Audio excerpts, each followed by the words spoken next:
Hey, what's going on there, folks? Welcome back here to another update on this finally Friday. That is, goodness, already Friday, weekend upon us.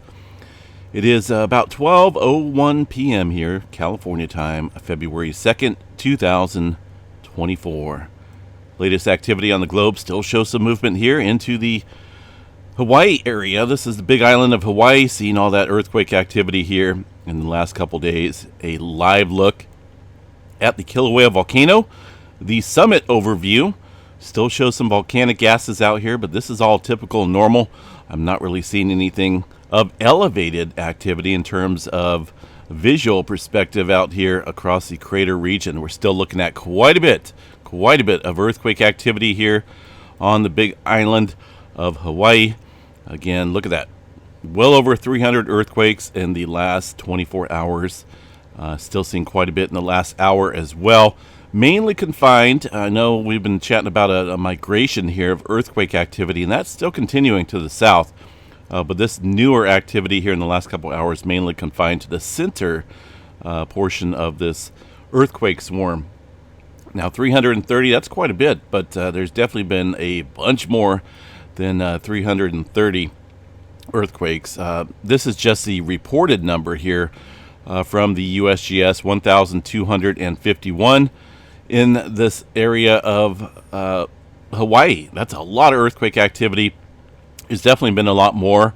They've only been putting on or publishing here a fraction of the earthquakes that have been taking place out here. Just can't count every single one.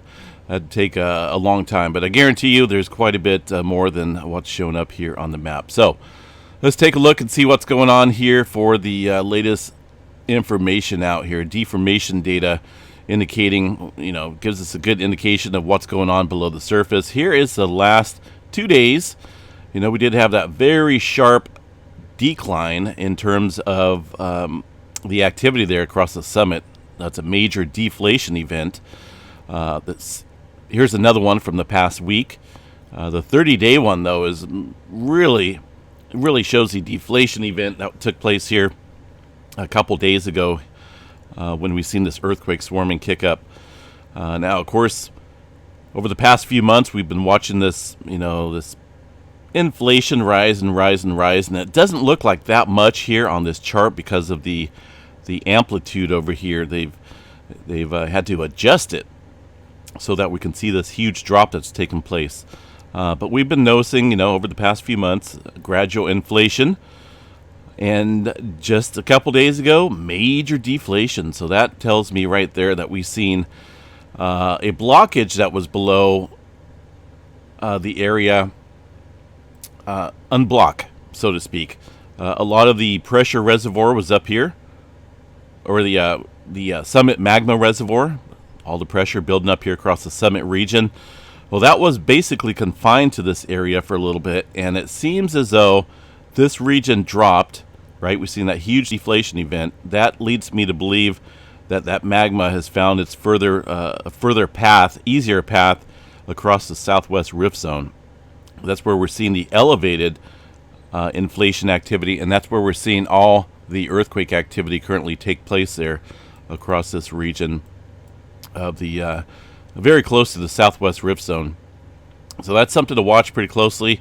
The latest update is still, let's go over here and double check it and see what we got for the latest update.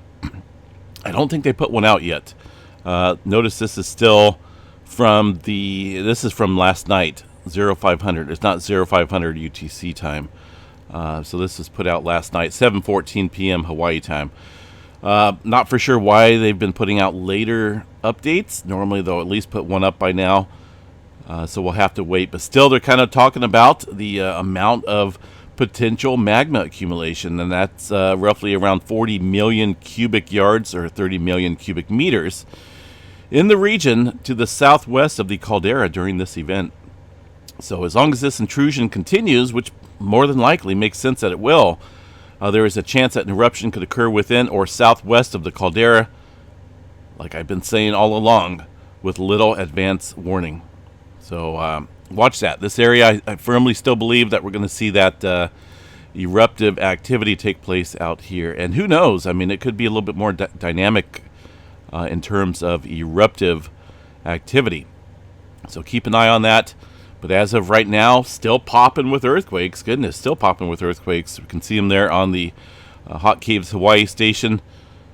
It looks like it may not be as active right now in the last hour or so, but we're still definitely seeing earthquake activity out here. We'll continue to watch that and report back on any major change that takes place there across the area. Did see a 4.9 off the coast here of Northern California rattling things this morning. I did not feel it. A few folks there in the Eureka area did feel this earthquake. Just mainly some light shaking going on there.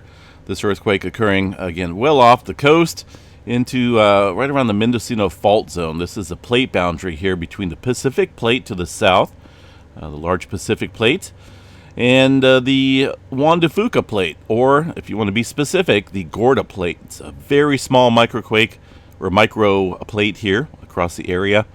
A lot of people like to call this the Juan de Fuca Plate as a whole, but technically there's three little microplates. The Juan de Fuca Plate, the middle one, Explorer Plate up here, and the Gorda Plate, this little tiny microplate area. That is where the earthquake activity is occurring today, 4.9. It looks like we did see a little aftershock activity following this event further down, but overall this activity is kind of bouncing back and forth here. Look at that 2.7 from earlier, a little bit closer here to Northern California. Could be a good indicator here that we're looking at maybe some stress building out here for the Northern California area along the southern end of the Cascadia subduction zone. So we do got to watch that. I don't think we've seen too much tremor out here last night or yesterday.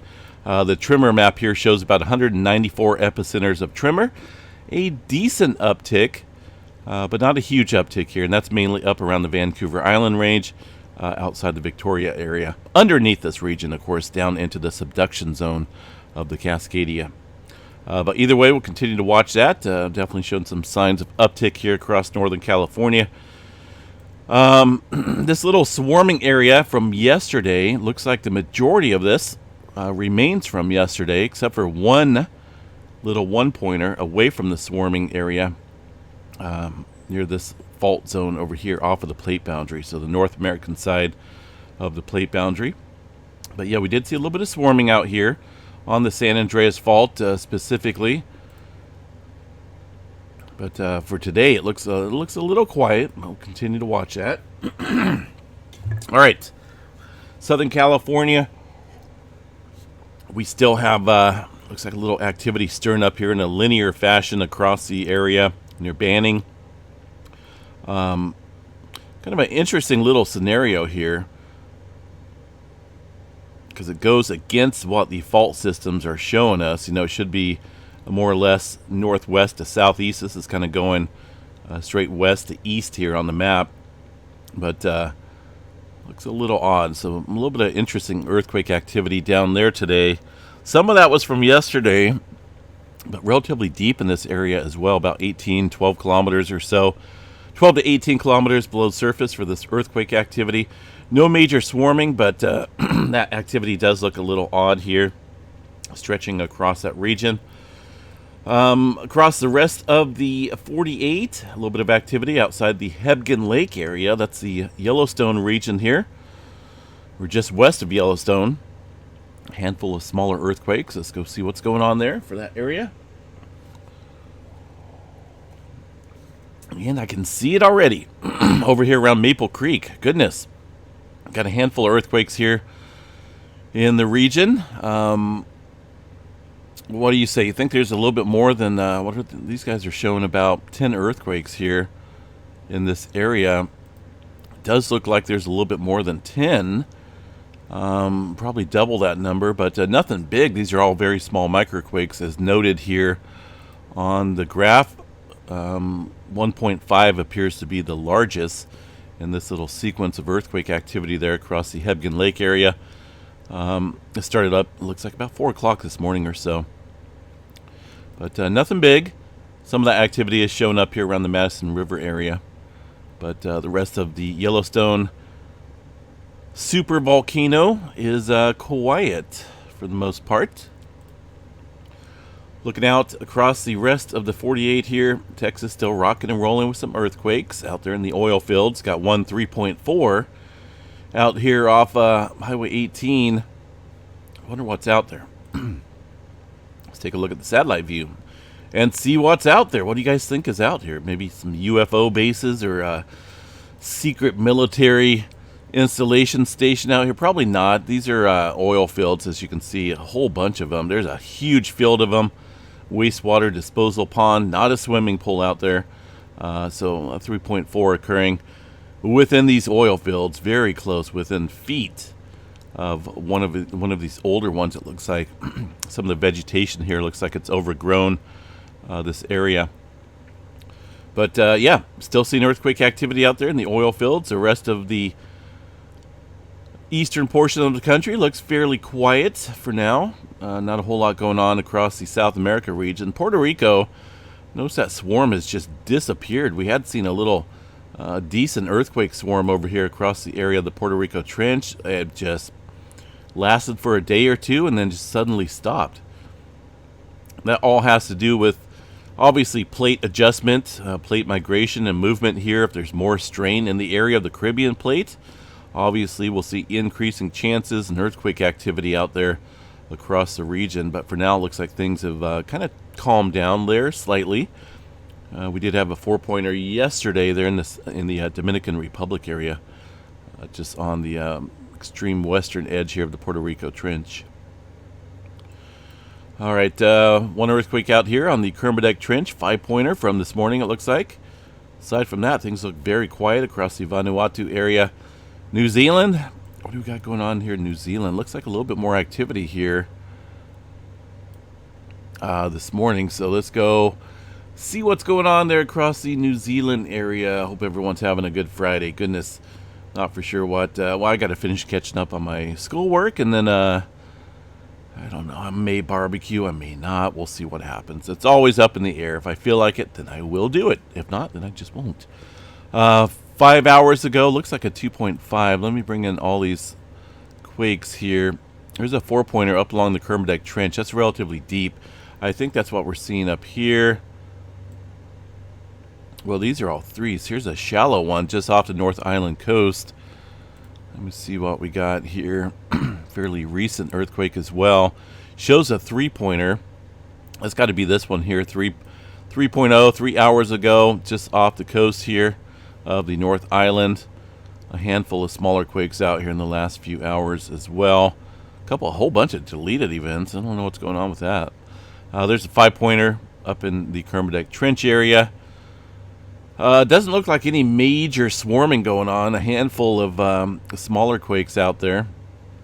But let's take a look at these drums here. This is outside interference, not earthquake activity. This is just really glitchy type of data on that graph.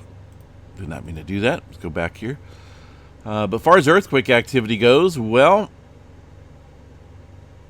you know, these drums are kind of a record keeper of what goes on, and literally there's not a whole lot going on here at all. And as far as that 3-pointer goes, let me see if I can even see it. There it is.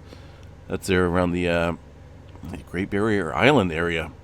Showed up fairly nicely there on that seismograph station there. All right. Backing out of here, western areas of the Philippine plate. Looks like a couple more 4s this morning up here around Taiwan and the Philippines. This one here from yesterday, though, that 5-pointer. Deep earthquake. I already know it's a deep one. When I see an earthquake up here across the Sea of Osk area, I normally will assume it's deep because of the just the major subduction zone that sits offshore here. Well, in this plate boundary, 4.2, 331 kilometers deep here. Watch this area pretty closely. It is primed, I believe, for a very large earthquake. It's just been a little while since we've seen any major movement up here across the Kuril Kamchatka. The Mediterranean areas, looks like a handful of earthquakes out there. No major earthquake movement to report across the Atlantic. And let's go check out Iceland. Iceland was showing a little bit of elevated activity yesterday. Today, well, that's the last 24 hours here. Let's go back to the last 12. I kind of like to keep it last 12. That way it doesn't show a whole bunch of older movement, because if earthquake activity is going to kick up just before a eruptive fissure, we'll know about it like an hour or so beforehand. That's why I like to keep this on the low range so I could see what's going on. Not a whole lot of earthquake activity in the last 12 hours, only about 19 or so. Mainly around the Hagefell area, north of Hagefell, in the older region here where the December eruptive vents opened up there. Let's see if there's any new update out here today. Probably not, but I do like to double check it and make sure. That update was put out yesterday. Just kind of chatted about the potential and likelihood of a magma intrusion and volcanic eruption, and the increased likelihood of that. Let me see what we got here for the data systems out here. Still show, well, look here, we got a little bit of a drop. The last couple runs here show kind of a drop off from that area. That's the Savartsingi region. Let me double check the 4-hour or the 8-hour runs here. This kind of gives the an overview of all the stations out here, ones that are working at least. Here is Grindavik. Last couple runs here. Notice a little drop here. Let me zoom in so you guys can see the red dots here indicating vertical displacement. And over the last couple runs here, the 8-hour runs, we've noticed a little drop. These two dots here indicating a drop from the elevated activity. Not a huge drop, but just a little bit.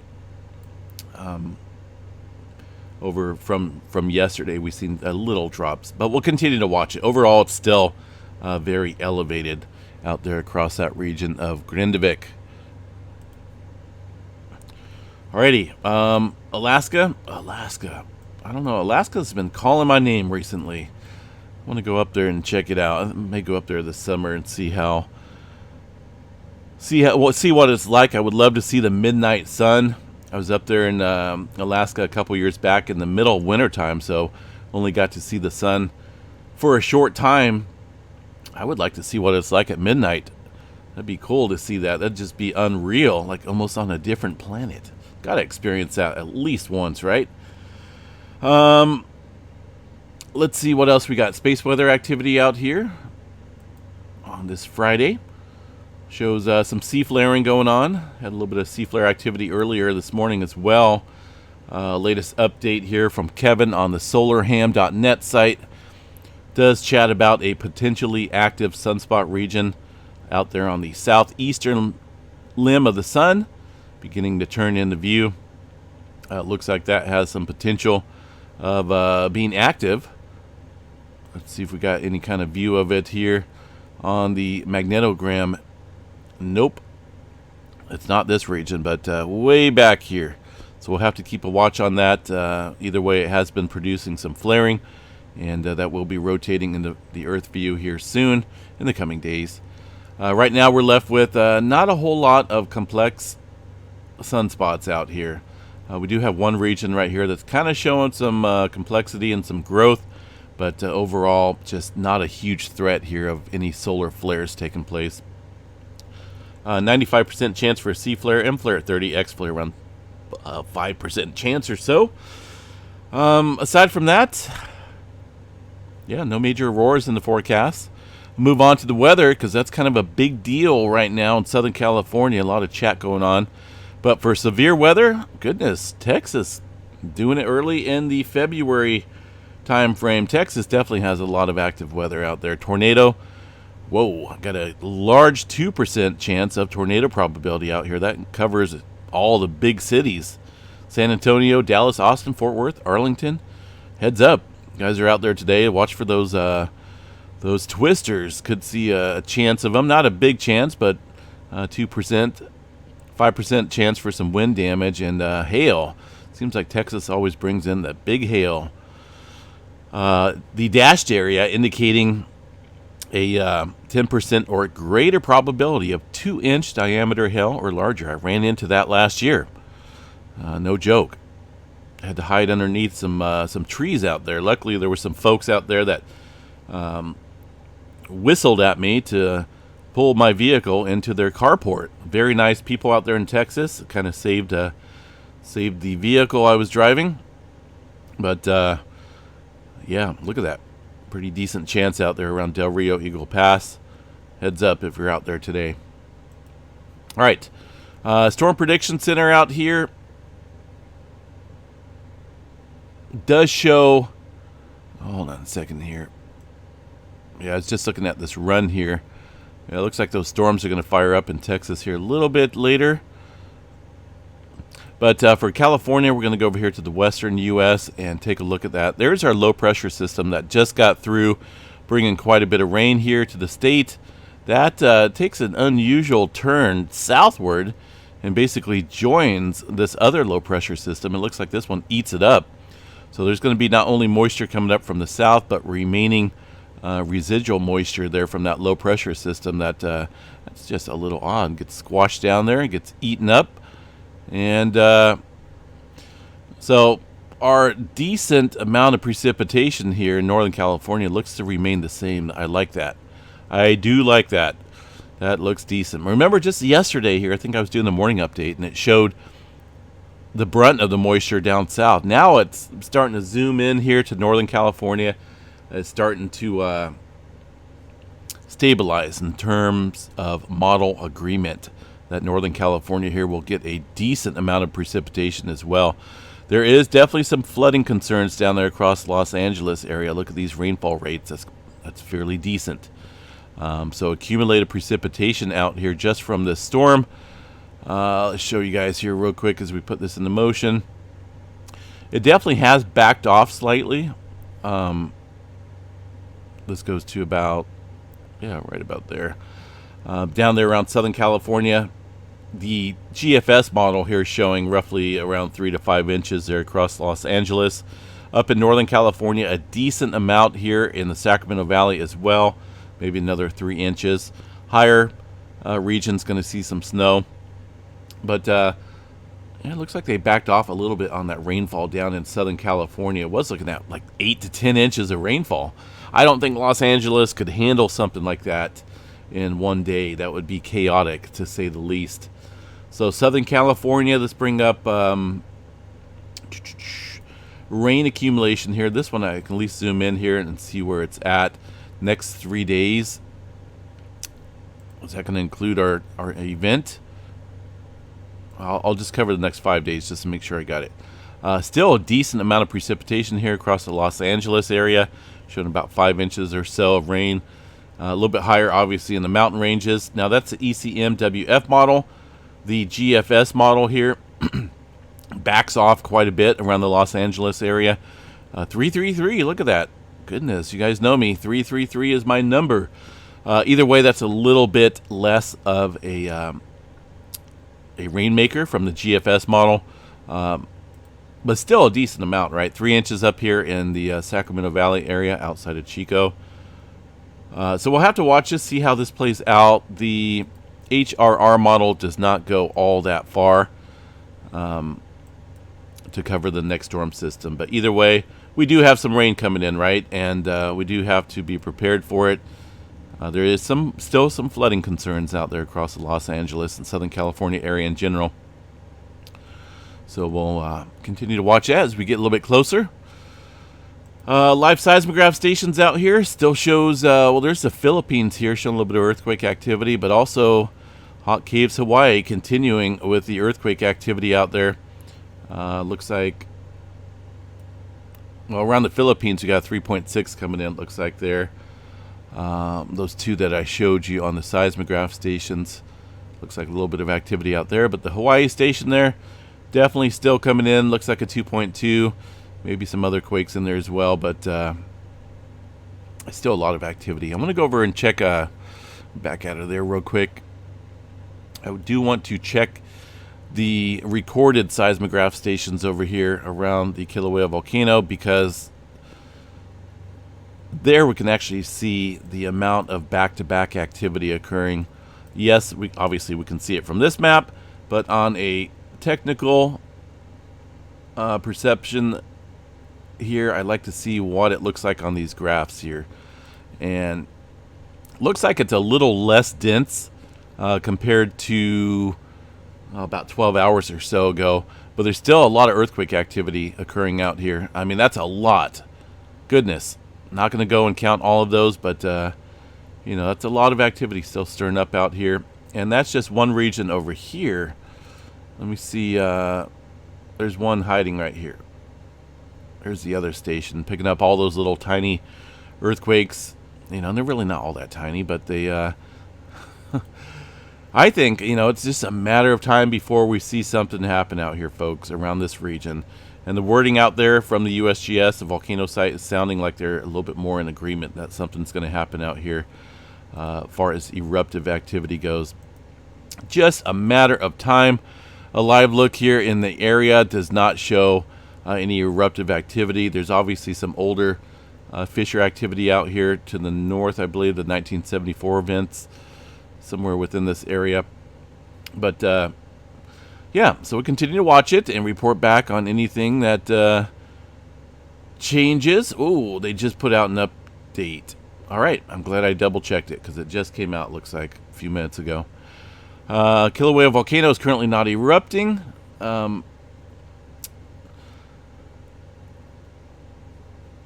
Deformation patterns in the Kilauea summit region remains show what? Let's read this again. And deformation patterns in Kilauea summit remains show. Okay, there's a little bit of vocabulary confusion there. I'm sure they'll get to it. Summit region remains... Oh, man, this just messed me up. That's a good one. Either way, it looks like deflation going on, right? Obviously, it's deflation because the magma has now found its way over towards the southwest rift zone. The intrusion of magma southwest of the Kilauea summit remains active, and the eruption could occur in the future with little warning. Still seeing about 20 to 35 locatable earthquakes per hour, so those are the ones they are locating and adding to the earthquake catalog book. There's obviously hundreds more that are not locatable, but still happening. So the depths of these earthquakes have remained consistent, roughly about, less than a mile to down to about 2.5 miles below the surface. Crazy, right? So things are still on the on forecast here, potentially to see an eruption. The patterns of earthquakes and ground deformation continue to indicate that magma is moving beneath the surface southwest of the summit along this fault system out here. At the time of this report, activity remains elevated. Periods of increased earthquake activity and rates of ground deformation can continue in this region. Based on historical activity, this event is much more likely to continue as an intrusion, but there is still a possibility of it ending in eruption. I think we're going to see it end in an eruption again in the area southwest of the caldera. Out here. They're calling it an intrusion here. So here's the summit region, which has been super elevated. We really haven't seen any major inflation activity over here like we're seeing right now.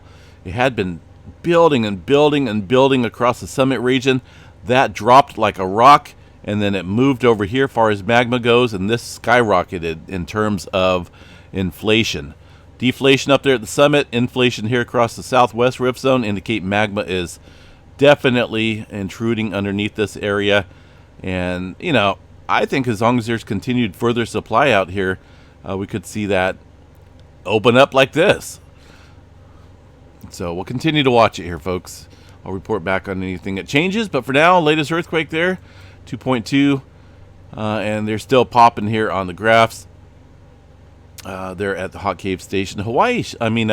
Yellowstone showing some activity as well. Looks like maybe a little bit of a swarm starting there. All right, I got to get busy. Got to finish up what I got to do today. Got a lot of school work done here in the next couple hours or so. We'll catch you guys back here later tonight with the complete update video. Have a good one and enjoy your Friday.